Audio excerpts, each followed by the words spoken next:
Que hoje nós temos aqui convidado o professor Aloísio, e é com muito carinho que a gente o recebe. Ele é da mesma turma que eu e que o Dr. Sérgio da Unicamp, ele fez graduação aqui com a gente, né, Aloísio? Fez também a residência aqui, fez o mestrado aqui na Universidade Estadual de Campinas, né, mestrado. Também tem depois o mestrado em Londres, da Escola de Estatística de Medicina lá de Londres, e também o doutorado em epidemiologia pela London School. Atualmente, o Aloísio é professor titular da Universidade Federal de Pelotas e docente permanente do programa de pós-graduação em epidemiologia.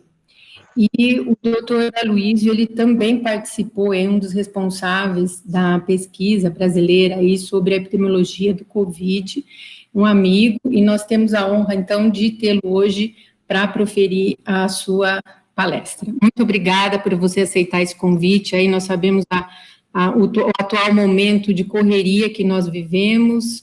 Mais uma vez eu lhe agradeço, viu, Aloísio? É uma honra muito grande tê-lo aqui.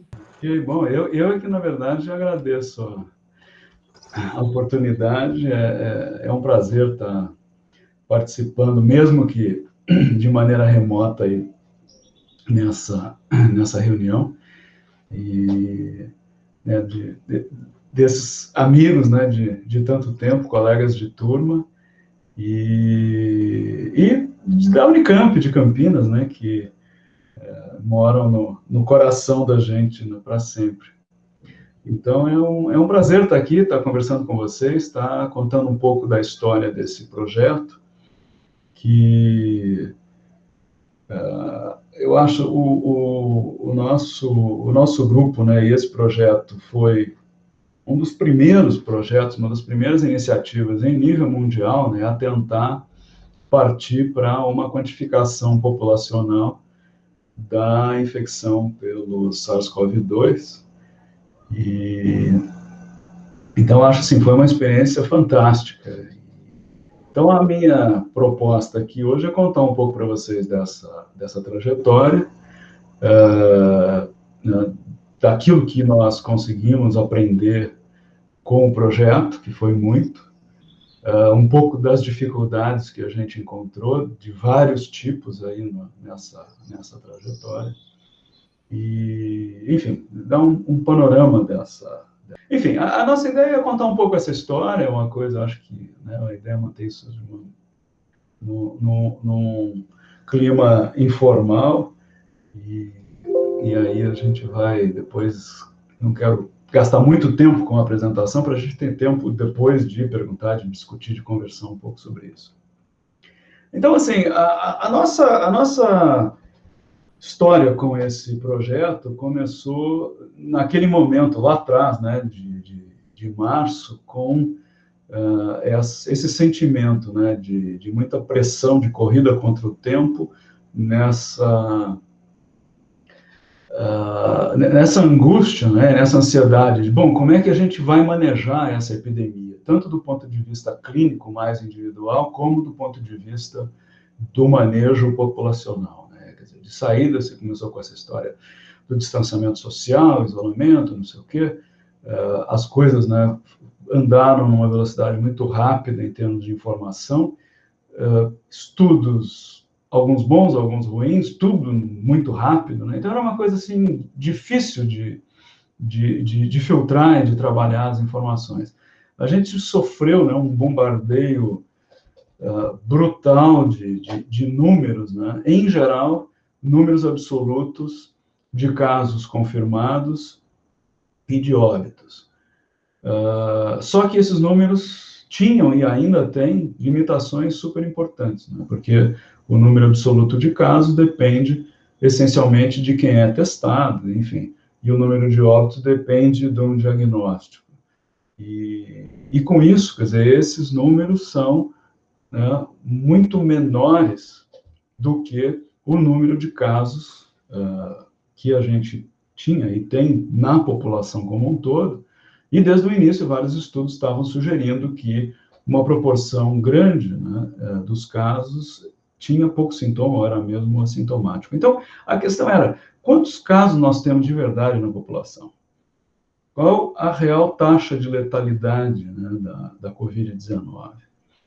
E a questão, a grande limitação desses dados de casos confirmados é que uma boa parte dos casos são sintomáticos leves.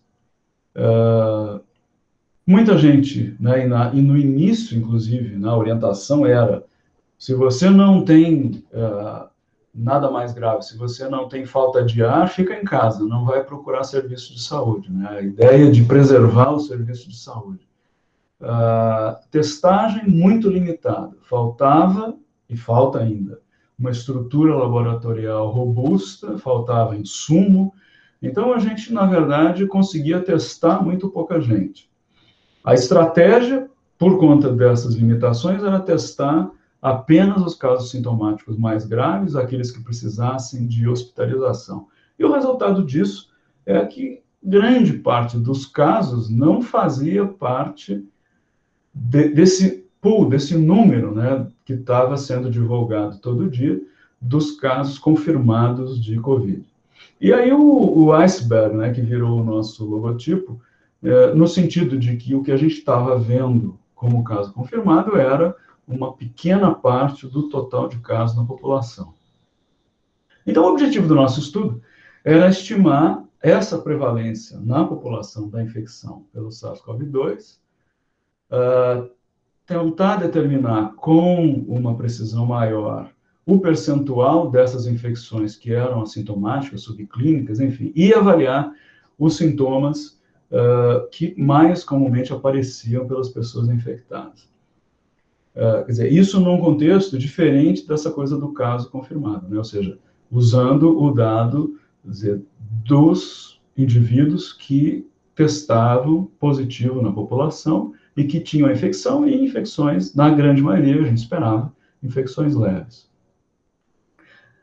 Segundo objetivo importante, analisar a progressão da epidemia na população e poder estimar a letalidade da Covid-19, né, a letalidade em cima dos infectados, né? Quer dizer, não a letalidade a partir do número de casos clínicos ou, mais restrito ainda, a partir daquele número de casos confirmados.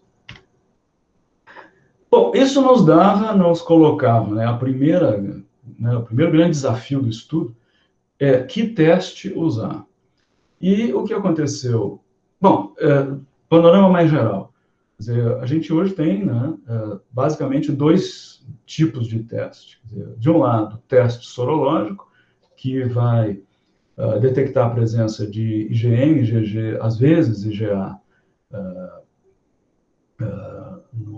no sangue. A gente tem que lembrar que essas imuglobulinas passam a ser detectáveis 10 a 15 dias depois da infecção, e a gente, na época, supunha que esse título de anticorpos iria durar por meses, pelo menos. O teste, né, a boa parte desses testes sorológicos era montado como um teste rápido, em que você faz uma punção digital, coleta ali uma gotícula de sangue e coloca numa plaqueta de teste, parecido com um teste de gravidez. Também existe teste sorológico para ser feito em laboratório, mas aí depende de coleta de sangue venoso, o que para nós, do ponto de vista logístico, de um estudo grande de cobertura nacional, era muito complicado. E isso, né, nos daria uma estimativa de casos prevalentes na população, ou seja, nós teríamos uma ideia de percentual da população que já havia sido infectada desde o início da pandemia. De outro lado, os testes por PCR, que detectam a presença da partícula viral, né, esses testes dão positivo na fase aguda da doença, negativam, né, relativamente, quer dizer, poucos dias, ou uma semana ou duas após o final da infecção, e são feitos a partir de um teste laboratorial com um esfregaço de orofaringe, que quem já fez reclama muito, né? E é um tipo de teste bom para fazer diagnóstico de caso ativo, diagnóstico clínico, né, do caso agudo. Então, o que a gente precisava para o nosso estudo era um teste sorológico. Para a gente entender bem essa questão dos testes, né, esse gráfico é meio cheio de curvas e linhas aí, mas ele é um gráfico que eu acho que é super importante, né? Porque a gente tem aqui, nessa linha vertical pontilhada, o início dos sintomas, né? Quer dizer, a infecção aconteceu um pouco antes do início dos sintomas, 1, 2 semanas antes, e o que a gente tem nessa primeira semana pré-sintomas é um aumento, né, aqui da linha azul, que é a presença do vírus na orofaringe, detectável por PCR. Então, veja que ao início dos sintomas, eu tenho aí uma janela de uma semana, 10 dias, 2 semanas, em que o teste do PCR vai dar positivo, porque eu tenho uma quantidade grande de partícula viral na orofaringe, e isso vai caindo depois de 3, 4 semanas da infecção. Esse exame já vai parar de dar positivo. Do ponto de vista de anticorpos, que são essas linhas tracejadas aqui em roxo e em verde, a gente vê a IgM, que sobe rapidamente, um pouquinho antes da IgG, e que já se sabia, já se suspeitava que ia cair mais rapidamente. E a IgG subindo um pouquinho depois e mantendo o nível de anticorpos por bastante mais tempo. Então, quer dizer, a partir do final da segunda semana, do início dos sintomas, a gente espera que, ao fazer um teste sorológico, nós vamos pegar aqui IgM e IgG em níveis relativamente altos e vamos poder detectar esses casos. Então, essa é a lógica, né, desses testes. O que nós tínhamos, né, na mão como oferta, tanto do governo do estado, aqui no Rio Grande do Sul, como do governo federal, logo em seguida, que se interessou por expandir o estudo que a gente começou aqui no Rio Grande do Sul, né, para o nível nacional, era esse teste sorológico Wonderful, de fabricação chinesa, que tinha sido comprado aos milhões, né, pelo Ministério da Saúde, na verdade, com recursos da Vale dentro daquele programa de se penitenciar aí pelos seus pecados ambientais.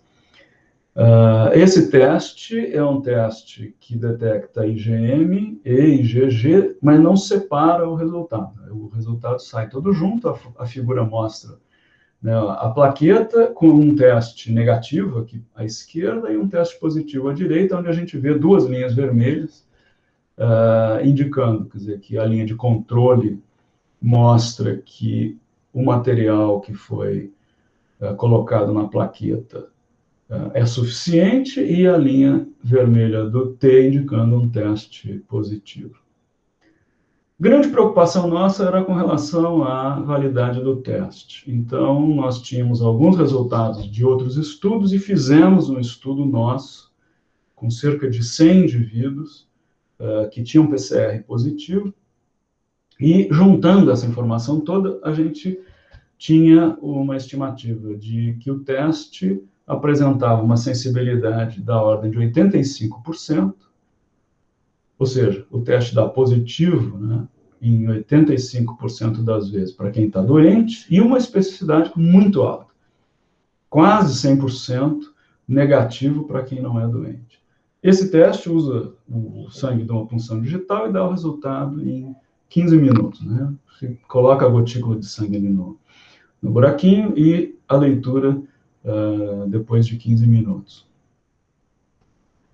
Bom, sabendo que o teste não é perfeito e que tem uma sensibilidade de 85%, como é que a gente faz para estimar a prevalência populacional? Começamos a levantar a bibliografia a respeito disso, fiquei surpreso de ver que tem dezenas de artigos discutindo isso, com várias estratégias diferentes, mas a lógica geral é muito parecida. Quer dizer, você vai corrigir ao mesmo tempo para a sensibilidade e para a especificidade, e o que vai acontecer é que, quer dizer, a prevalência aparente que está aqui nessa linha vermelha, né, é substituída pela prevalência corrigida, que seria essa linha azul. Então, veja que, na verdade, com as características desse teste, né, qualquer diferença mais substancial só vai aparecer acima de 10% de prevalência e realmente vai ser maior lá para frente dos 20%. Então, resumo, é possível, né, corrigir essa fragilidade do teste, na verdade, do ponto de vista né, de validade, quer dizer, 85% de sensibilidade com praticamente 100% de especificidade, o teste é bastante bom. Né? É muito difícil conseguir testes melhores do que isso. O que a gente viu depois, no decorrer do tempo, é que alguns laboratórios desenvolveram testes melhores, porém, né, dependendo de coleta de sangue venoso, levar esse material para o laboratório, e aí, do ponto de vista logístico, nos complicava muito a vida. Bom, né, paralelo com o teste, a gente desenvolveu um questionário que tinha que ser curto, porque né, o nosso grande desafio era colocar o estudo no campo rapidamente. Então, nós incluímos dados socioeconômicos nesse questionário, informações sobre o distanciamento social, quer dizer, do próprio entrevistado e da família, informações sobre diagnóstico prévio de COVID, sintomas e comorbidades. Do ponto de vista de amostra, nós tivemos né, outro grande dilema. Inicialmente, a nossa ideia era fazer um estudo no Rio Grande do Sul, em seguida, uma demanda do Ministério da Saúde para que esse estudo fosse expandido para nível nacional. E, do ponto de vista de custo, de prazo, era praticamente inviável que se pensasse numa amostra populacional nos moldes em que a gente está acostumado a pensar, com esses estudos que o IBGE costuma colocar em campo, em que se tem né, domínios urbano-rural, por estado, não sei o quê, com um espalhamento da amostra muito grande. Então, em função disso, nós partimos para uma ideia que não é estranha dentro do contexto da epidemiologia, que é a ideia de cidade sentinela. Então, nós escolhemos as cidades que são as sedes das regiões intermediárias do IBGE, que são 9 no Rio Grande do Sul e 133 no Brasil como um todo. E aí a nossa ideia, então, era que em cada cidade, a gente ia fazer, aí sim, dentro de cada cidade, uma amostra por conglomerados, selecionando um número de setores, que no Rio Grande do Sul ficou estabelecido em 50 setores censitários por município, no estudo brasileiro, 25 setores censitários por município, setores urbanos, né, escolhidos com probabilidade proporcional ao tamanho, como normalmente se faz nessas amostras. Em cada setor, 10 domicílios, de forma que a gente tinha, para cada município, a cada rodada do estudo, 500 testes por município no Rio Grande do Sul, 250 testes por município no Brasil. Então, os mapas dão uma ideia né, do espalhamento desses municípios e do desafio monstruoso que isso representou, em especial, né, em termos de Brasil. Quer dizer, a gente tinha quer dizer, uma dispersão né, de norte a sul, leste a oeste, de cerca de 4.000 quilômetros, e a gente até brincou aqui, né, que o estudo não ia do Oiapoque ao Chuí, o estudo ia de Oiapoque a Pelotas, que foi a cidade mais ao sul né, do país. Enfim, uma cobertura enorme, um desafio logístico imenso, Em nível de Brasil, foi o IBOP, que assumiu a responsabilidade de fazer essa pesquisa, e é importante registrar, né, que nós ficamos super bem impressionados com a dedicação, com o profissionalismo. A gente tinha muita dúvida de como é que uma empresa que está acostumada a fazer levantamento de pesquisa de opinião ia se virar com toda a demanda logística, né, de fazer um teste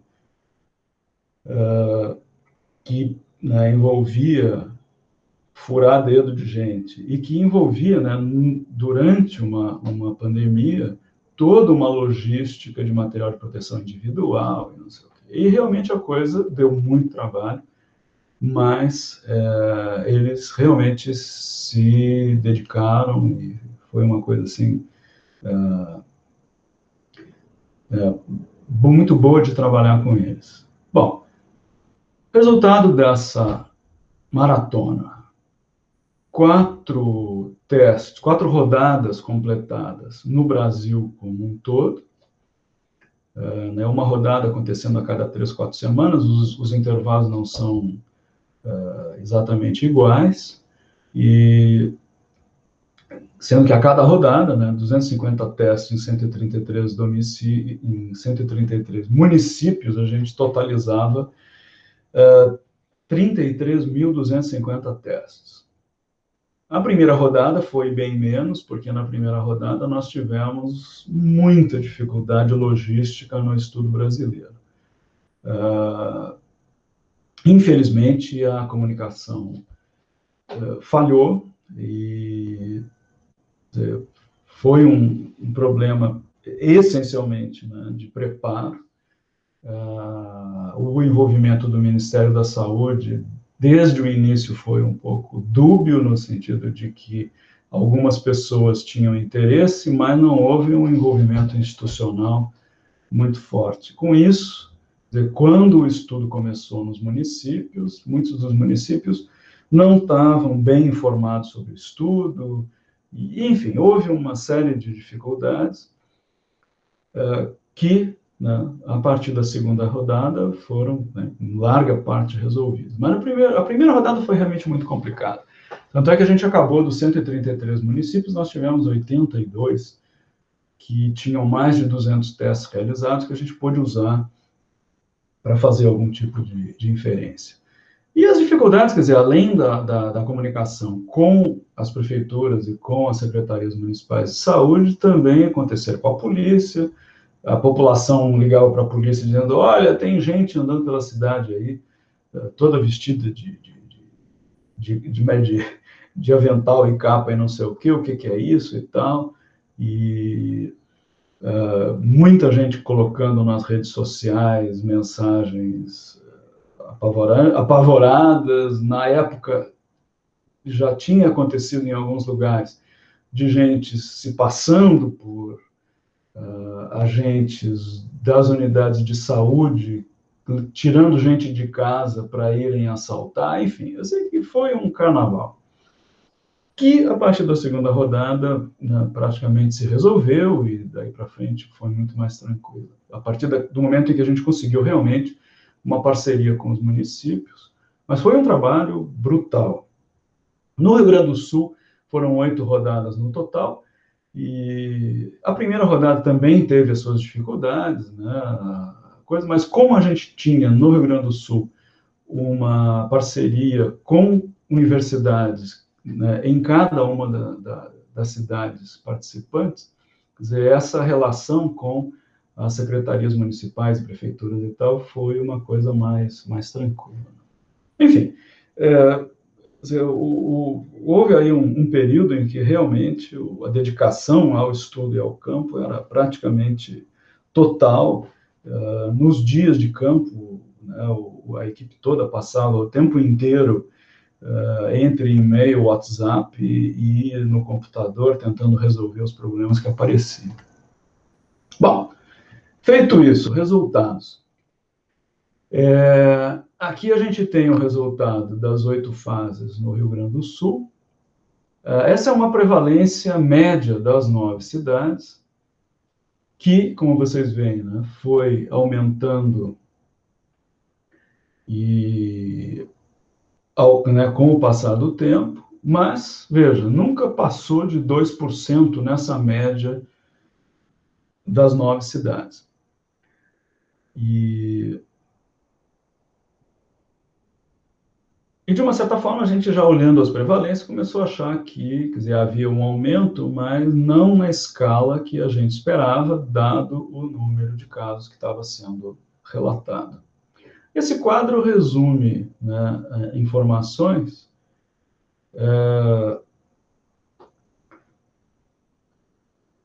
do número de testes positivos que nós tivemos em cada rodada. Na primeira rodada, nós tivemos 2 testes positivos. Para nós, a gente não tinha uma ideia muito clara do que a gente ia encontrar, mas a gente nunca esperou que fosse tão pouco. Mas realmente o que aconteceu, e depois olhando, né, toda a documentação que a gente foi juntando, né, o Rio Grande do Sul foi o último estado no Brasil em que o número de casos começou a decolar. Ou seja, nesse momento, a gente tinha realmente uma prevalência populacional muito baixa, né, que estimada no nosso estudo como 0,05% da população. Isso equivalia a menos de 6 mil pessoas contaminadas no estado. E uma informação importante que a gente via aqui nas primeiras 3 rodadas, né, em que o número de casos detectados pelo estudo, né, estimado pelo estudo, era por volta de 10 vezes maior do que o número de casos confirmados pelo sistema de saúde. E o que aconteceu foi que, com o passar das semanas, né, a nossa prevalência foi aumentando, só que ela não aumentou de forma proporcional ao número de casos confirmados. Então, veja que aqui nessa última linha a gente tem, quer dizer, partindo aí, né, em alguma coisa por volta de 10, uma queda rápida, para 3 vezes, 2 vezes, 1 vez e meia, 1 vez. Ou seja, o nosso número de casos estimados estava convergindo, né, e o gráfico aqui, eu não sei se é muito, na verdade, elucidativo, é um gráfico em escala logarítmica, mostrando que, em vermelho, os casos estimados iam se aproximando em número dos casos confirmados, né, por teste no estado. E aí a gente começou a se perguntar, né, o que está acontecendo? Por que essa razão está caindo tão rápido? Porque o que a gente esperava é que essa razão de cerca de 10 vezes se mantivesse ao longo do tempo, a não ser que alguma coisa, né, muito diferente estivesse acontecendo.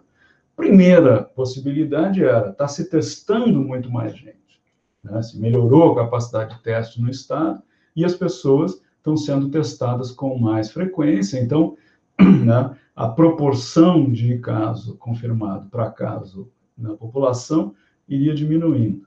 Melhor diagnóstico, mas a outra possibilidade, né, e que começou, né, a se colocar para nós e começaram ao mesmo tempo a aparecer alguns estudos sugerindo isso, é que a soropositividade não durasse muito tempo. Ou seja, o título de anticorpos necessário para esse teste dar positivo não, né, ficaria num nível suficiente durante muito tempo. Então, isso foi uma coisa que a gente começou a se perguntar, né? Como é que é isso? O que está acontecendo? Bom, em nível nacional, eu tenho aqui resultados de 3 rodadas, o resultado da 4ª rodada ainda está sendo trabalhado, e a gente vê que praticamente dobrou a prevalência da primeira para a 3ª rodada, né? Ainda num patamar baixo, menos de 4% nessa média das 133 cidades no país. E eu tenho aqui um mapa, né, para ilustrar para vocês o que nós encontramos na rodada 2, né, que foi a primeira rodada que nós tivemos um panorama mais completo das cidades. E veja, a gente tem, né,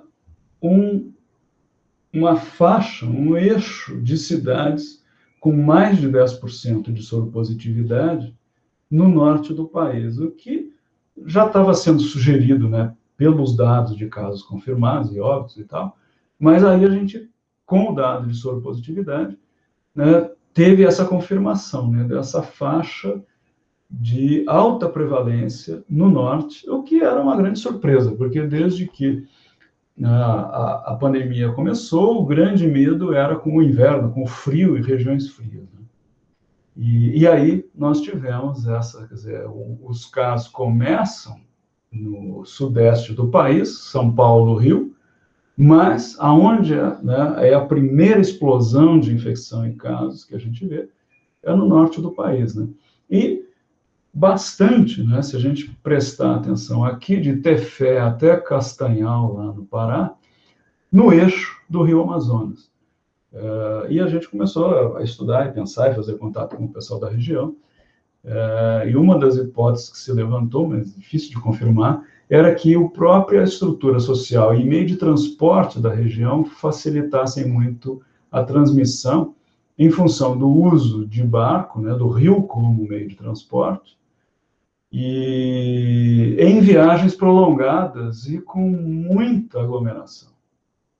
Então, a gente tinha até circulando aí no grupo uma foto de um desses barcos, daqueles barcos forrados de rede, né, em que o pessoal estava lá, né, viajando quer dizer, passando muitas horas, às vezes dias viajando e com uma aglomeração muito grande.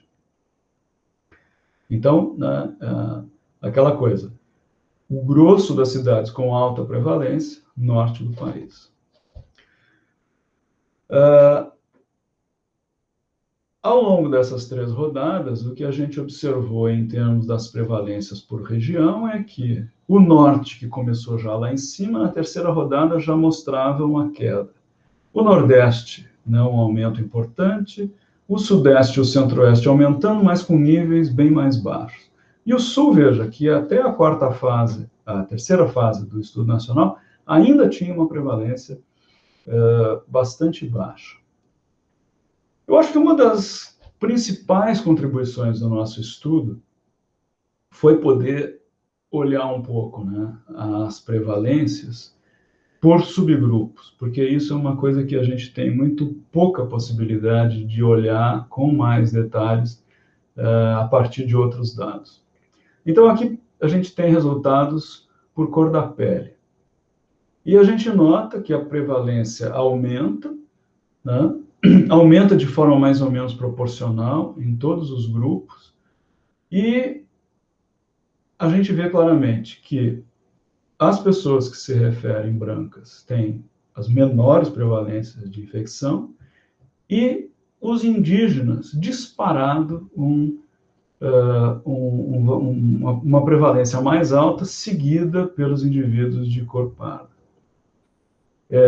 É claro que acabei de mostrar para vocês, né, grosso das infecções na região norte, e grande parte dos nossos indígenas estão na região norte. Então, claro que tem aí, né, um efeito de confusão, e que se a gente ajusta para a região, a gente percebe que o risco relativo não é 5 vezes, mas ele é quase 2 vezes maior, é um risco quase 2 vezes maior de infecção entre indígenas do que entre brancos, né? Sugerindo condições de vida bastante piores, né? E uma exposição maior dentro desse grupo.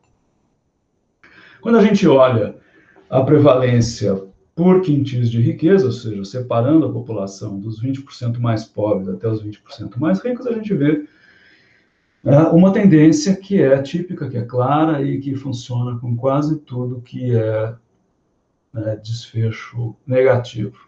Uma prevalência muito maior entre os mais pobres, que diminui bruscamente entre os mais ricos. Então, a gente vê aí, quer dizer, a prevalência de infecção mais do dobro, né, nos 20% mais pobres da população, comparada com os 20% mais ricos. Né? Bom, isso aqui é para dar uma ideia do que vem acontecendo. Esse gráfico não está atualizado até esta semana, mas ele é recente. Então, mostrando já que em nível de país a gente tem, né, uma redução grande do número de casos confirmados, né? Então, continuamos aqui, né, aquela coisa do caso confirmado por PCR. E aqui uma ideia do que aconteceu por região, né? Porque a gente fala numa epidemia e nas entrevistas que eu dei na imprensa eu cansava de repetir a mesma coisa. Eu falava, gente, nós não temos uma epidemia, nós temos dezenas de epidemias diferentes, com dinâmicas diferentes, em lugares diferentes, né? E aqui, quando a gente olha por região, a gente vê claramente, né? A região norte, aqui em verde, que teve um aumento de casos. Aqui, na verdade, é um aumento de mortes, né? São mortes por milhão de habitantes. Então, o que a gente também aprendeu rapidamente, né, nessa situação, de que o número de óbitos era muito mais confiável do que o número de casos confirmados. Então, a gente tem aqui o número de mortes por milhão na região norte, que sobe mais rápido do que nas outras regiões, é seguida, né, pelas regiões nordeste e sudeste. O centro-oeste vai mais devagar, mas atinge um pico mais alto do que todas as outras regiões lá mais para frente, né, na volta de setembro, aqui, que essa data está toda ao contrário. E a região sul, né, nesse cinza azulado aqui, que é a região que anda atrás de todo mundo e que não chegou a ter né, uma incidência de morte tão alta. E aí, o que todo mundo pergunta, né? Cadê o pico? Quando é que vai ser o pico? Ou o pico já passou?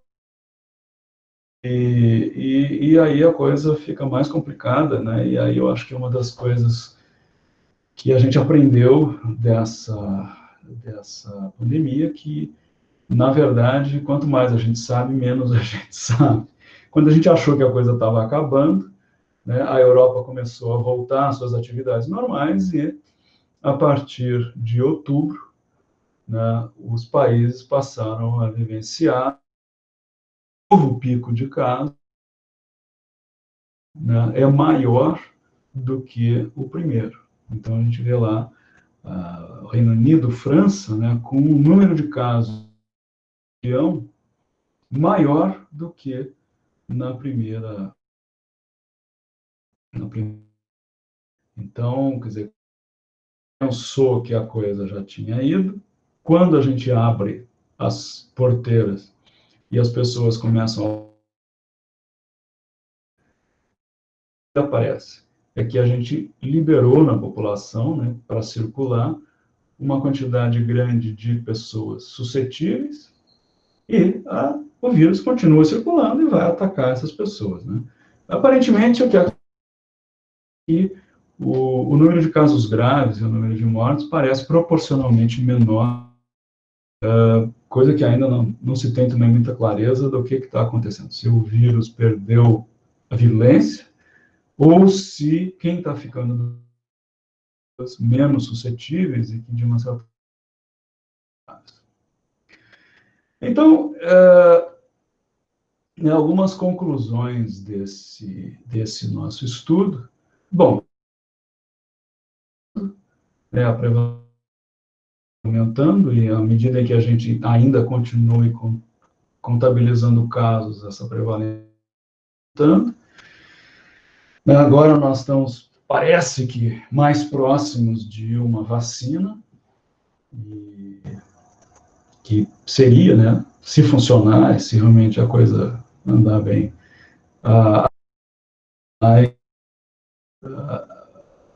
rápida dessa situação, porque o que parece é que lá atrás se falava de imunidade de rebanho, e essa imunidade de rebanho está demorando para chegar, né? Porque como a gente fica fazendo distanciamento social, você reserva uma população suscetível. Outra coisa importante é que existem áreas dinâmicas, né, que dependem da condição social, da condição, né, a epidemia no Brasil, muito aqui no sul, foi exatamente o contrário daquilo que se esperava. E o nosso dado da análise, né, sociodemográfica, que o vírus foi trazer gente rica que viaja, sempre se espalha na população e ataca mais e prejudica mais os mais pobres, e no nosso os, os indígenas, né? Estou deixando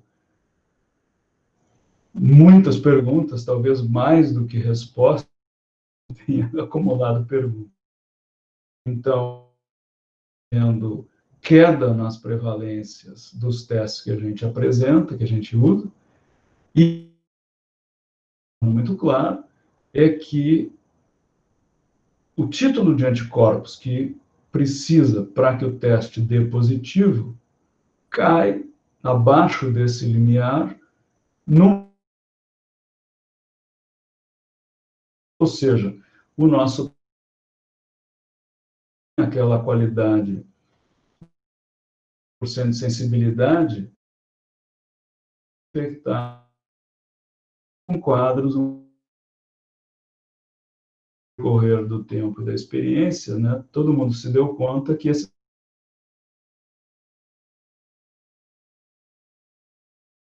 com quadros graves, né? E com infecções recentes.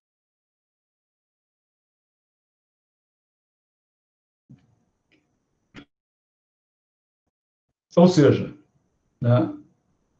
A gente ainda tem evidência nosso teste, aquela informação prevalência do início da infecção. Ele está dando uma prevalência de infecção nas últimas 6 a 8 semanas. A questão da está em 60%, começou a levantar uma série de hipóteses de resistência inata de alguns, da questão da transmissão, porque a gente viu no nosso estudo em vários que o percentual de gente de dentro do domicílio em 1%, quer dizer, longe de infectar todo mundo. Então, as pessoas acabaram tendo contato com o vírus em pequenas, né, e desenvolveram alguma resistência. Coisa que apareceu de maneira foram esses focos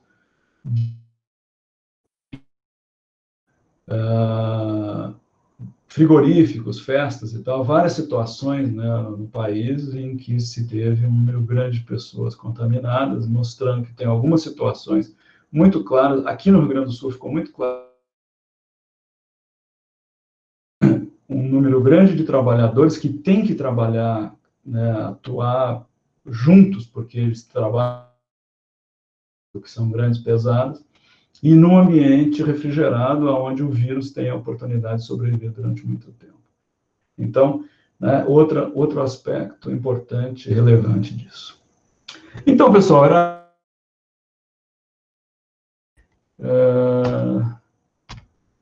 eu queria encerrar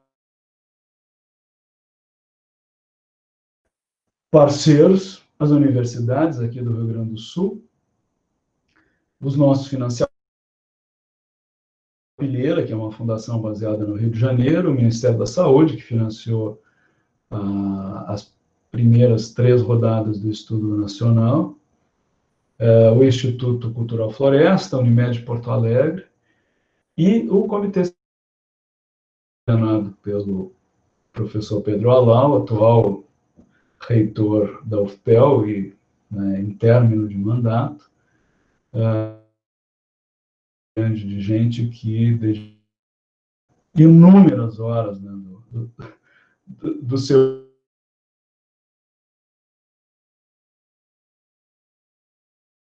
todas essas rodadas, né, estavam em campo.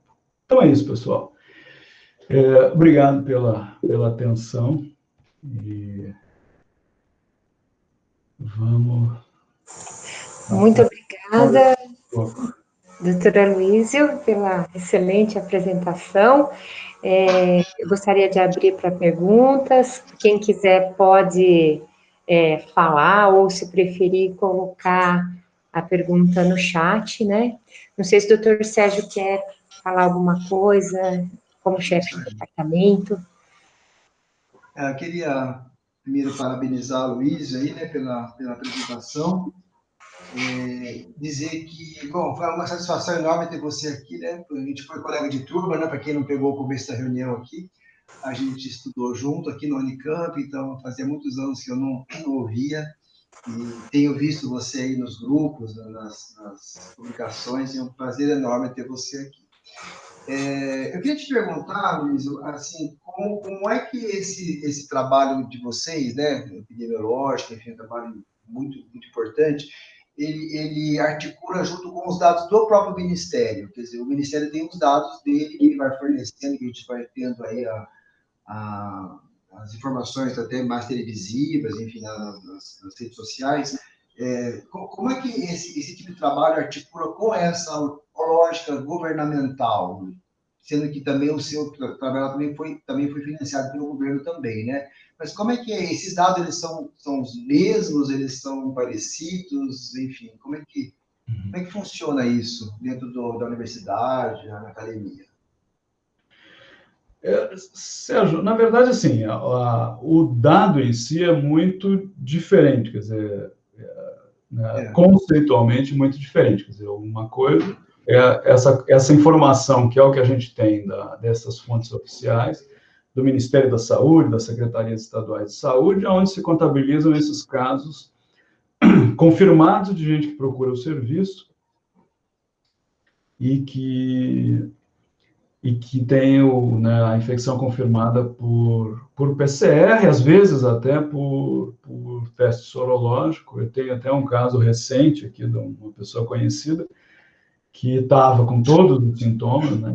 Que é outra curiosidade dessa infecção, né? Que começou todo mundo falando nessa coisa de febre e dor no corpo, cansaço, não sei o quê.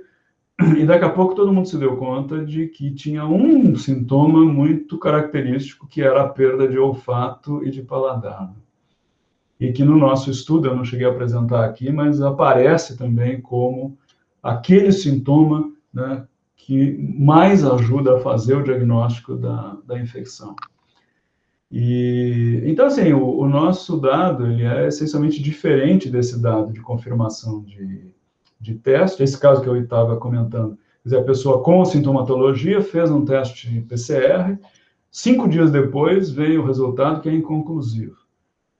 E aí a gente fica se perguntando, né, o que adianta do ponto de vista de manejo de caso, se a gente for pensar em isolamento, em rastreamento de contatos, se 5 dias depois você tem um resultado, e que de quebra é inconclusivo, e que daí pedem para a pessoa esperar mais 4, 5 dias para fazer um teste sorológico, que aí vem positivo.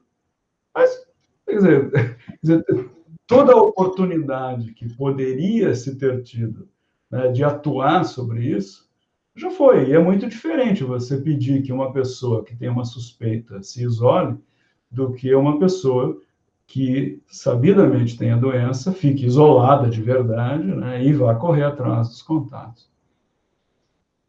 O nosso estudo, quer dizer, ao detectar quem é que tem anticorpo, né, e um estudo de base populacional, quer dizer, nos permite olhar isso, né, como é que é essa distribuição por diferentes grupos de idade, por diferentes grupos de renda, cor da pele, etc. e tal, coisa que o dado oficial não permite, porque o que acaba acontecendo é que boa parte das pessoas que fica doente nem procura o serviço de saúde, e a gente tem uma coisa que, né, de que quem tem dinheiro e plano de saúde acaba recorrendo a fazer teste no serviço privado, que vai cair na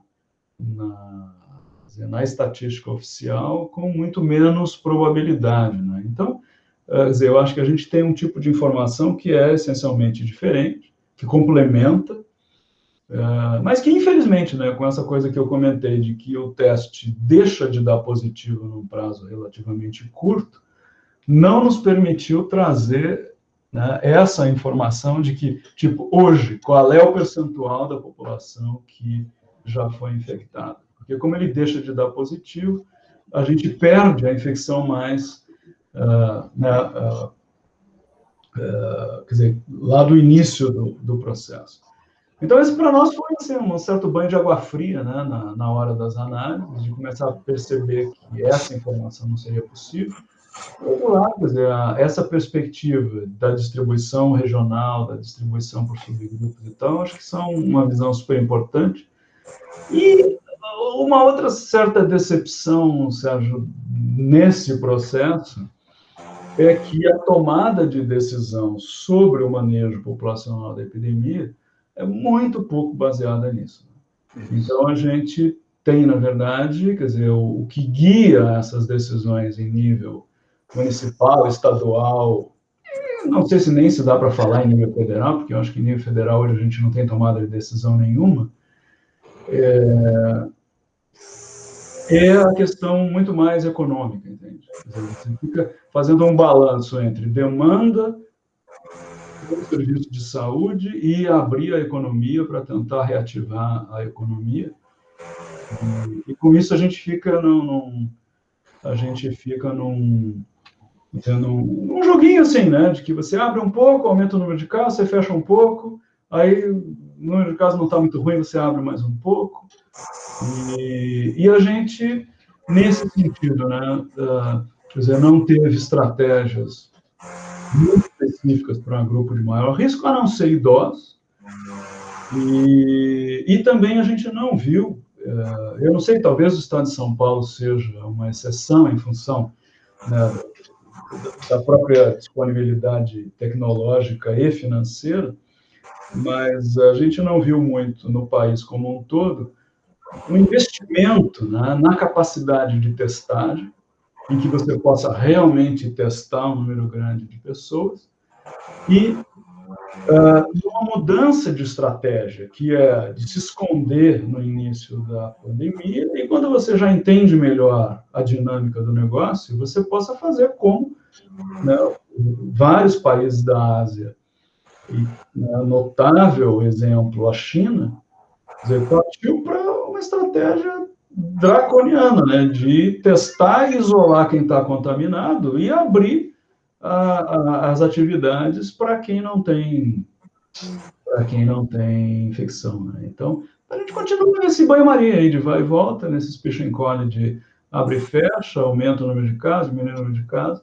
Então, dizer, eu acho que nesse sentido o nosso traz umas informações interessantes, importantes, acho que foram pouco utilizadas na tomada de decisão, e em determinado momento, com a mudança do ministro e tudo, quer dizer, o interesse pelo nosso estudo praticamente foi a zero. Ao mesmo tempo que eles financiaram, né, essas 3 primeiras rodadas, chegou lá um determinado momento em que o general não queria nem saber de estudo, coisa nenhuma, né, porque, afinal das contas, ciência não é uma coisa que está no alto da prioridade. Por isso que eu fiz essa colocação, né, que a gente vê ao mesmo tempo um ministério que investe, mas um ministério que não ocupa o dado para tomar estratégia e utiliza de outros recursos que a gente acaba, quer dizer, não valorizando a robustez da pesquisa de um grupo como vocês aí, que é um renome internacional, né? Então, isso é uma coisa muito triste, mas é o que está acontecendo no nosso país, né? Então, a gente não tem muito por onde sair, né?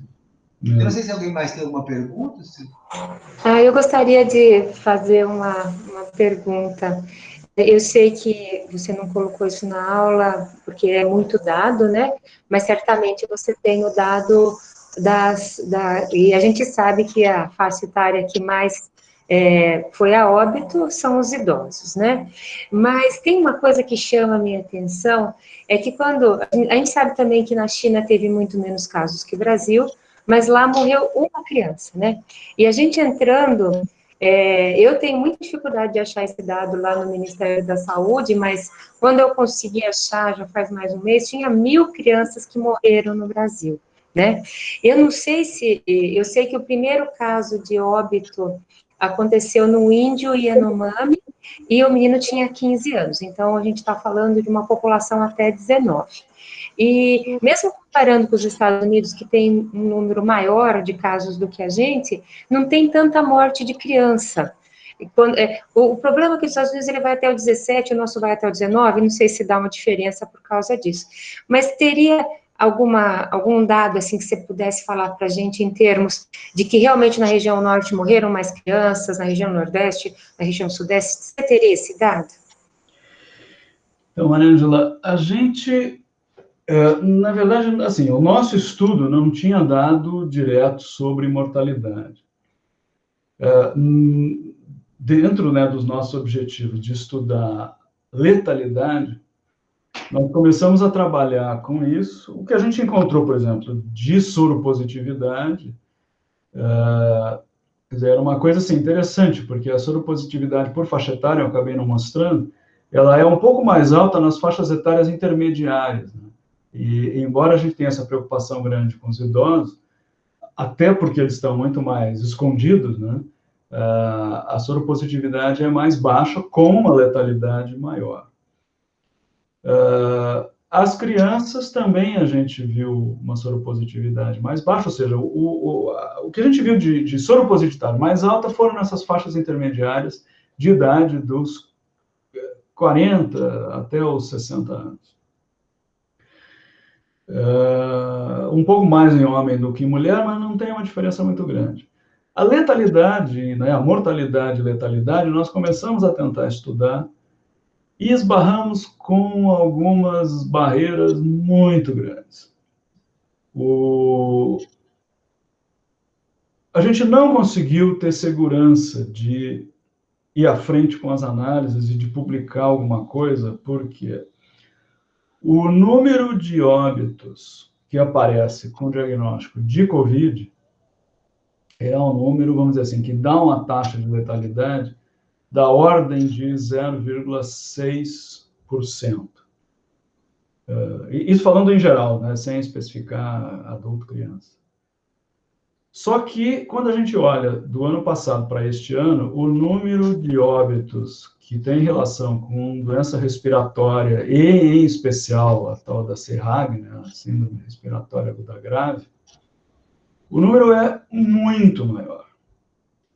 Só que com o dado que a gente tem, é praticamente impossível você separar, quer dizer, esses óbitos daquilo que seria COVID. Nós fizemos uma série de simulações e tal, e o problema é, se você joga na conta da COVID todo mundo que recebeu o diagnóstico de CIRAG, a letalidade pula de 0,6% para 6%. E não faz sentido, quer dizer, a gente não está achando que 6% das pessoas com COVID morrem. Então, assim, a gente olhou, revirou, procurou. O que a gente acabou achando, no final das contas, foi o seguinte, é que, em função do contexto todo, quer dizer, muito caso de COVID não tinha exame pronto a tempo e foi, né, dado um diagnóstico de CIRAG.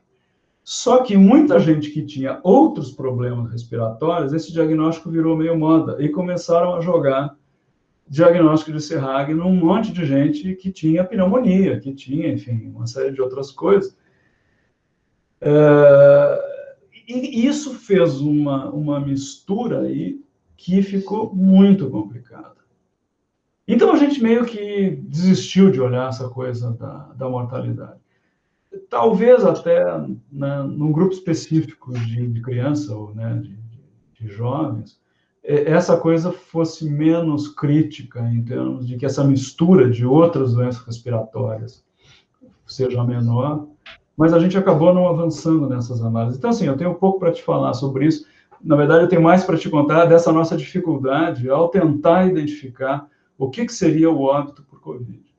Né? Que isso, eu acho que, assim, representa para nós um alerta no sentido de que a gente ainda tem um sistema de registro de mortalidade que, embora tenha cobertura alta, quer dizer, o diagnóstico ainda é muito frágil. Né? A gente precisava trabalhar e investir nisso. para conseguir segurança, né, na definição de causa básica, porque nesse momento a gente olhou o dado e falou, não, 0,6% é um número razoável, mas a gente sabe que é uma subestimativa. 6% não dá. Então, a gente falou, bom, deixa. E a gente sabe também que tem a chance de reinfecção, que tem aparecido casos e tudo mais, né? Então, eu não sei como isso vai se comportar, porque ninguém sabe, na verdade, como o vírus vai se comportar. Mas, às vezes, as pessoas estão até seguras porque tiveram a Covid e acham que estão imunes, né? Mas o seu trabalho, ele fala isso, mais ou menos, que nem sempre você vai ficar com anticorpo, né? O quanto isso vai refletir numa nova infecção, você acha que ainda a gente vai precisar de mais tempo? Essa é outra coisa, né, que eu acho que todo o campo da imunologia foi completamente revirado, né, e revisitado nesse processo, porque toda essa ideia de que você ter anticorpo não necessariamente significa que tenha imunidade, e não ter anticorpo não necessariamente significa não ter a imunidade, porque daí muita gente começou a levantar essa coisa, porque tem imunidade celular, tem célula T, tem não sei o quê. Então, você pode ter um nível baixo de anticorpo, mas ainda ter imunidade, mas pode ter anticorpo e também não ter imunidade. Então, assim, a imunologia não é, né, muito aqui a nossa área, mas, quer dizer, tudo isso foi meio que questionado nesse processo, né? E, na verdade, o que eu acho hoje é que a gente continua, embora sabendo muito mais, continua sabendo pouco, né, do que precisaria saber para poder dizer assim, olha, esse negócio vai acabar agora, não vai. Quer dizer, e essa própria vacina, né, de dizer assim, dá 90% de imunidade. Mas a gente não sabe 90% de imunidade por quanto tempo, né? Porque se a infecção, aparentemente, quer dizer, dá um título de anticorpo que cai rapidamente, e a imunidade ainda é uma coisa questionável, né, nesses indivíduos, quer dizer, o quanto que a vacina vai conferir de imunidade duradoura, também é uma questão que não se tem, né, uma ideia muito clara.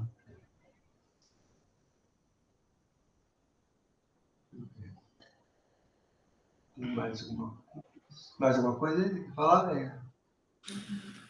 Eu gostaria de perguntar para o Aloysio, se fosse possível, assim, primeiro agradecer a brilhante aula, mas, Aloysio, depois de todo esse trabalho, de todo esse estudo, eu sei que você já deu até uma pista, mas nós teremos a segunda onda, estamos preparados para ela? Bom, em uma época no Zoom eu tinha uma imagem de fundo assim, né, do meu Zoom, que era uma imagem daquele desenho que eu acho absolutamente maravilhoso da Disney, dos anos 60, eu acho, que é Fantasia, né? Que um dos episódios é o Aprendiz de Feiticeiro, que é o Mickey de Aprendiz de Feiticeiro, e tem uma das imagens que é o Mickey com uma bola de cristal, assim. E então eu usava. Então, assim, essa coisa de vamos ter uma segunda onda é difícil de responder. Eu acho que, quer dizer, o fato dessa segunda onda estar acontecendo na Europa é um forte indício de que se a gente abrir geral aqui, a gente deve ter uma segunda onda, sim. Mas a gente continua, né, nessa estratégia meio de meio termo, né, em que a gente não volta tudo ao normal, mas a gente está tendo, né, um nível razoável de atividade. Aqui em Pelotas a gente está aí, loja aberta, supermercado aberto, restaurante aberto, esses cuidados, inclusive, né, em restaurantes e em coisas praticamente já foram abandonados. Né, outro dia eu estive num restaurante aí, que é aquela coisa de espaço mínimo entre as mesas. O povo já esqueceu disso tudo, né?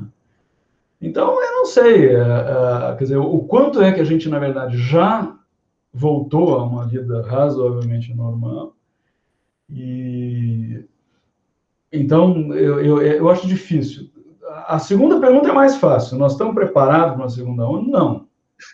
Eu acho que nós não investimos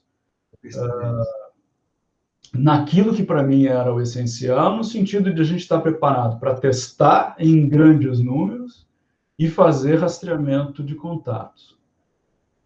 Que seria, vamos dizer, uma saída alternativa a essa coisa da vacina, mas a gente continua na dependência, né, aqui mesmo, quer dizer, os laboratórios estão mandando exame para fazer em Curitiba, em Florianópolis, em não sei o quê. Ao mesmo tempo, eu acho, né, o que a gente está vendo hoje, França, Alemanha, Inglaterra, voltando a uma restrição grande, né, de movimentação das pessoas, com escolas abertas. Eu acho que o que está se fazendo no Brasil de manter as escolas fechadas praticamente por um ano é uma tragédia. Eu acho que é uma irresponsabilidade brutal. Eu acho que isso vai gerar um repique de desigualdade social nesse país, que vai demorar anos para recuperar. Porque as crianças das famílias ricas que estão em escola privada continuam tendo aula. Estão sentadinhas no seu notebook, estão sentadinhas no seu tablet e assistindo aula pelo Zoom ou pelo que seja.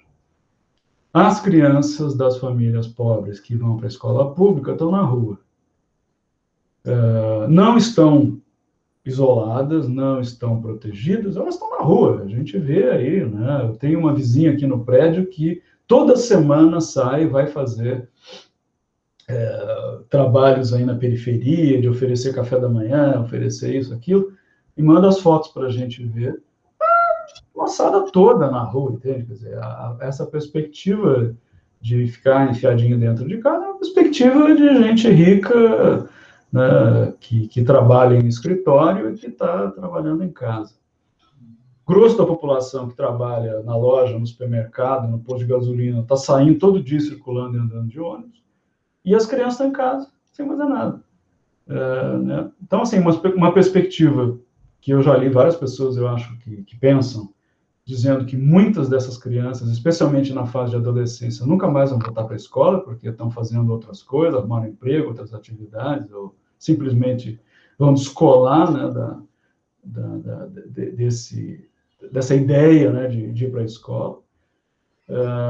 Certamente é um atraso razoável. Eu tenho uma impressão muito clara que quando essas escolas voltarem, o pessoal não vai simplesmente reprovar todo mundo, eles vão fazer um esquema de recuperação desses, né, malajambrados, que vão dar o conteúdo de 2 anos em 1 ano, vão juntar o conteúdo, vão fazer alguma coisa para dizer que a criança, né, o adolescente, terminou o ano, o ensino fundamental, o ensino médio e tudo, mas certamente com perda de conteúdo. A nossa escola não é uma grande coisa.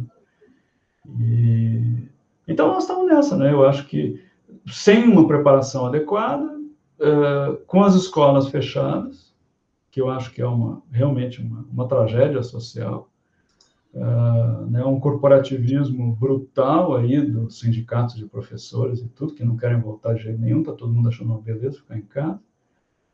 E na universidade eu acho que a gente tem essa oportunidade, quer dizer, a gente aqui, os nossos cursos continuam andando, entende? Os alunos continuam dando aula, continuam fazendo as coisas, não tem atividade presencial, mas a gente está trabalhando com esses cursos dessa forma, aula gravada, né, reuniões ao vivo pelo computador e tudo, mas uma faixa etária que funciona isso, né? É diferente de uma criança de 8, 10, 12 anos, que se você não tiver alguma atividade regular ao vivo, né, é complicado, e boa parte desses alunos não tem em casa um notebook, uma internet, um troço para participar de atividade, né, virtual. Então, eu não sei, eu acho que, na verdade, nós estamos nessa aposta, né, de que a melhor saída para nós vai ser a vacina, que, se funcionar, quando tiver, a gente vai conseguir, né, retomar essas atividades. E vamos ver, né, com que nível de estrago do ponto de vista social. Né? Ô, Luiz, eu queria te fazer mais uma pergunta, assim, aproveitando, puxando um pouco para a pesquisa, né? Você falou de todas as dificuldades que vocês tiveram, né? Eu queria que você falasse um pouquinho, assim, das dificuldades de fazer pesquisa no nosso país.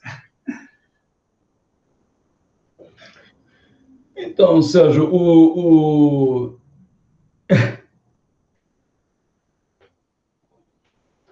você viu, né, os financiadores do projeto.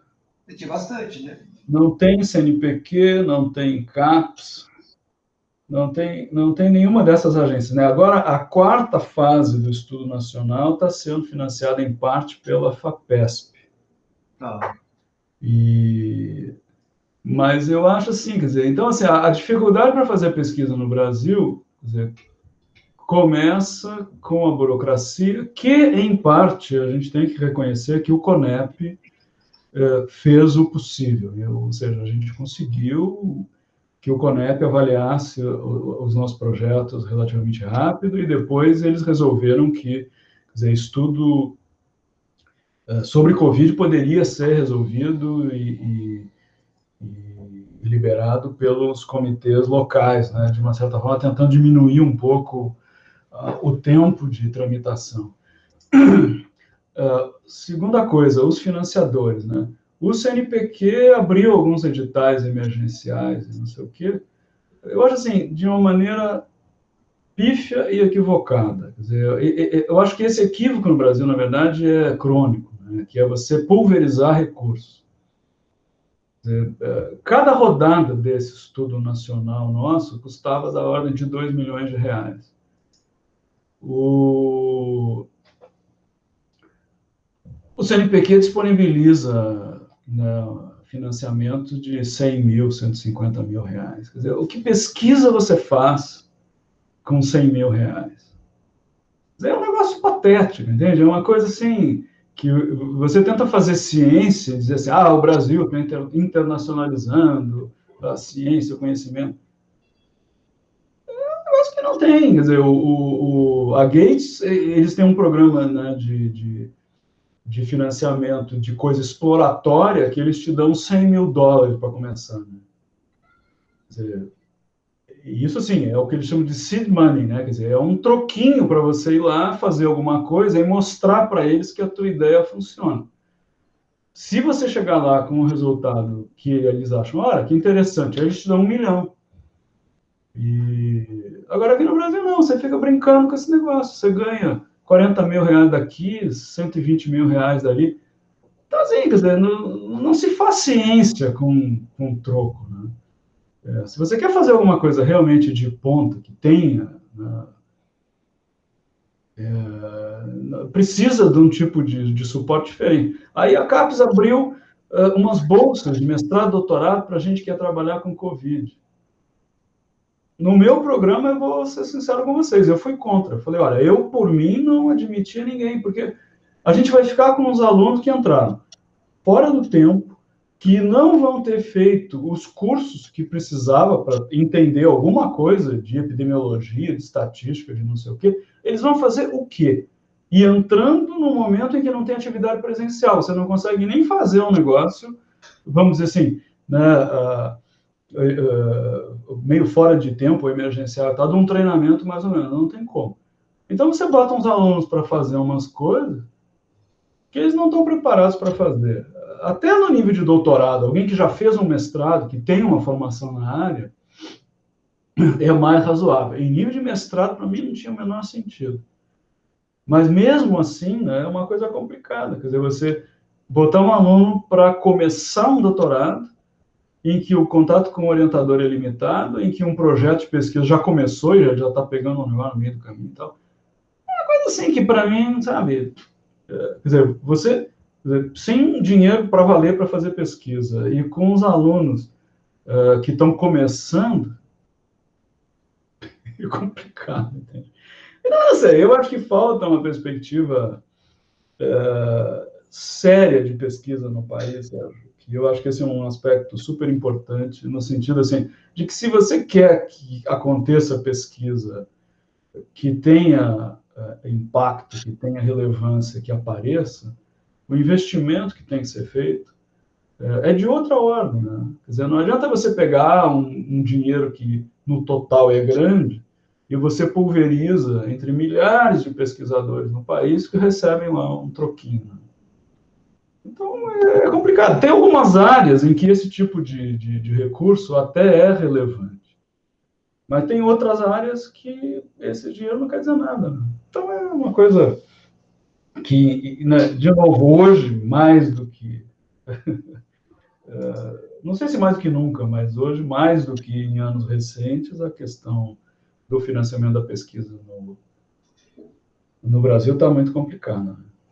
Você tem, de um lado, falta de recurso e, de outro lado, uma burocracia brutal no uso desse recurso, né? É tudo complicado, é tudo difícil, é tudo, né, limitado, e que tem algumas agências por aí que eu já jurei para mim mesmo, eu nunca mais peço dinheiro, porque o trabalho que dá para gastar o dinheiro é tão grande, você acaba não conseguindo gastar todo o dinheiro que não vale a pena. E vocês são um grupo extremamente forte, né? Um grupo que, a hora que você apresenta um projeto, ele já entra com uma capacidade de aprovação muito grande, né? Então, assim, mesmo com essa chancela que vocês têm aí dessa representatividade, ou seja, vamos dizer assim, dessa importância que vocês têm aí, mesmo assim o dinheiro não chega, você imagina, para outra situação, né? Então, realmente... Não, e aí o que você disse, né, o dinheiro não chega, é outro aspecto, né? Porque hoje o CNPq tem esse hábito, né? Ele te dá, olha, você ganhou o dinheiro do projeto. E aí, o último projeto que eu ganhei do CNPq, acho que eram uns 120 mil, 150 mil reais. Aí eles depositaram, acho que 30 mil. E passaram, acho que 2 anos, até eles depositarem um pouco mais de dinheiro e tal. Quer dizer, então, você fica, tá, mas o que eu faço com esse dinheiro que está aqui? Então, nós ficamos parados com o tal do projeto 2 anos. Agora que eles depositaram mais um pouco, a gente começou a fazer alguma coisa. Mas, quer dizer, esse projeto não é um projeto em que o tempo seja crítico, né? Agora, no caso do Covid, em que o tempo é crucial, quer dizer, se você tiver que ficar esperando 1 ano eles liberarem o dinheiro, vai ter acabado a epidemia. Não vai ter acabado, né? Infelizmente, mas vai ser outro momento em que não interessa mais nesse dado. É outra coisa. Muito bom. Então, alguém mais tem alguma pergunta aí? Queria finalizar hoje? Tem, acho que uma pergunta no chat, Sérgio. Tem. A Sumara, ela fala assim, você acha que a avaliação da área sob a curva, comparando os diferentes continentes, poderia dar uma ideia mais verdadeira da possibilidade de uma segunda onda? E a doutora Maria de Lourdes Zanoli, ela fala que no sul do Brasil tem áreas que já voltaram para o vermelho e que as escolas tinham que garantir pelo menos água e sabão. Pois é, começando pelas escolas, que é um assunto que me toca muito, né? Eu acho que esse momento seria aquele momento da gente fazer uma reviravolta, né? Da gente pegar e dizer, bom, já que tem dinheiro, né? E o governo parece que descobriu que tem dinheiro, né? Porque tem um poço sem fundo de dinheiro aí para um monte de coisa. Gasto emergencial de todo jeito. Eu acho que seria o momento, né, da gente fazer um grande investimento na escola pública, de infraestrutura, de equipamento, enfim, de tudo que seja possível, né, de oferecer condições para um retorno às aulas, mas não só um retorno básico, né, mas realmente, assim, fazer um investimento a sério, né. Outro dia eu estava conversando com meu filho sobre esse negócio, né, de que a China, a Coreia do Sul, há 20 anos atrás, né, era um país que tinha uma renda per capita mais baixa que o Brasil. E hoje eles têm uma renda per capita que é 10 vezes maior do que a nossa, porque fizeram investimentos, em larga parte, em educação e em ciência. Então, eu acho que esse momento podia ser, né, podia ter sido crucial nessa coisa. Olha, nós vamos investir pesado na rede pública de escola, para dar condição para essas crianças voltarem a estudar e tudo. A gente, lamentavelmente, tem uma situação de violência, né, que eu sei que é complicada, e a gente vê isso muito nas UBS também, né? Você equipa uma UBS com equipamento de computador e não sei o quê, chega no fim de semana, vão lá, arrumam tudo e roubam, né? Então, é um desafio, mas esse desafio tem que ser encarado, né? Com relação a avaliar, né, as curvas de casos e óbitos e tudo, eu não sei, Sumara, o pessoal que é da área né, da modelagem, que é mais chegado à bola de cristal, eles têm tentado, né, fazer uma série de simulações, de coisas. Eu não sei, o que a gente viu, né, eu até parei de acompanhar um pouco essas simulações, essas modelagens, porque assim, o erro é tão grande e, na verdade, para se salvar, o pessoal apresenta, em geral, uma gama tão grande de panoramas, né, que é muito difícil. E eu acho assim, que o número de casos varia demais de um lugar para outro, de um país para outro. Dentro do Brasil mesmo, quer dizer, o número de testes que é feito é muito diferente. Logo no começo do nosso estudo, né, quando a gente tinha, eu acho, uma estimativa mais próxima da realidade de prevalência populacional de caso na população, quer dizer, a relação de caso confirmado com caso estimado variava, tipo assim, de 5 casos na população para um estimado a 20 casos na população para um estimado. Por exemplo, no norte, onde se testava menos, batia em 20. Então, você usar esse tipo de dado é muito difícil. O dado de óbito, eu acho que é um pouco mais robusto, mas ainda assim é muito complicado, até pela história que eu já contei aí, quando nós tentamos trabalhar com letalidade, né? Muito difícil trabalhar realmente o que é o óbito por Covid. Então, todas essas estimativas que poderiam, de alguma forma, indicar se você já tem na população um percentual de gente imune que poderia chegar, né, passar perto de uma imunidade de rebanho, é difícil de estimar. E tem a outra coisa, né, que você tem, que o pessoal tem falado muito nas tais heterogeneidades, em que você, na verdade, não tem uma população homogênea em termos de suscetibilidade. A população é muito heterogênea, em termos de que você já tem um bando de gente que já está se expondo e está, né, trabalhando e tem um dia a dia de sair de casa, e um outro grupo, né, crianças em parte, idosos e adultos, numa determinada faixa de ocupação e tudo, que estão né, em casa e se expondo pouco. E aí, na hora que você volta a trabalhar e a ter as atividades, e mais do que trabalhar, né, o grande problema que eu acho são essas situações de aglomeração em lugar fechado. Quer dizer, na hora que você começa a ter bar entupido de gente, fechado, jogo de futebol, montaréu de gente, é aberto em geral, mas muita gente junta, festa, essas coisas todas, é um negócio, né, complica muito. Quer dizer, eu acho que...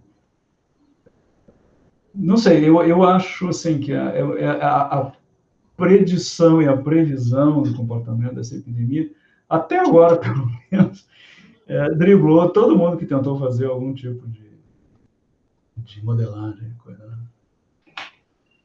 Muito bom. Muito bom, Luiz. Eu queria agradecer muito aí a sua participação, né? Parabenizar aí a Dileia por ter convidado, né, Dileia? Nós três aí somos da mesma turma, né? E parabéns pelo seu trabalho aí. Acho que, apesar das dificuldades, aí, acho que tem um valor muito grande, né? Acho que Pelotas é um exemplo aí nesse trabalho epidemiológico. Realmente é uma coisa muito impressionante, impactante que vocês fazem aí. Então, eu queria agradecer muito a sua presença aí. Vamos ver se a gente consegue marcar uma reunião de turma aí em algum dia para quando puder fazer aglomeração, né, Luiz? Que por enquanto a gente não pode, né? É isso aí, vamos sim, ok. Muito obrigado aí pela sua Ok, participação. obrigado a vocês pela oportunidade, pela paciência. Foi ótimo. Obrigada. Obrigada. Obrigado. Boa tarde para vocês.